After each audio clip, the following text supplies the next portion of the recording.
জীবনের সবচেয়ে একটা বড় সিদ্ধান্ত হচ্ছে বন্ধু বাছাই করা। বলেন, একটু জোরে বলেন। বেশিরভাগ যুবকের জীবন ধ্বংস হয়ে যাচ্ছে বন্ধু বাছাই ঠিক হয় নাই। সে একদিন এটা খাইছে, আপনারও ঢুকেছে।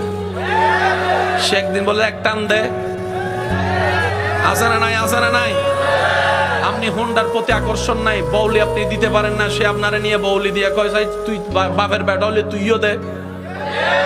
শেষ পর্যন্ত এই বউলি শিখতে যাই আপনি হোন্ডা চালান শিখছেন, হোন্ডা চালাতে যায় ট্রাকের নিচে পড়ে আপনি মরে গেছেন, আপনার মা বাবার চোখের পানি বের হয়ে গেছে। আমি কি বুঝাতে পারছি কথা? বন্ধু বাছাই আমাদের সবার সাবধান হওয়ার দরকার আছে না নাই?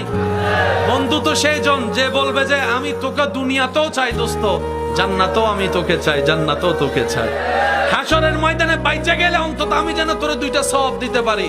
এটা হচ্ছে বন্ধুর কাজ, যে আপনাকে তাহাজ্জুদের জন্য ডাকবে, ফজরের নামাজ একসাথে পড়তে নিয়ে যাবে। আছে না নাই? এরকম বন্ধুর দরকার।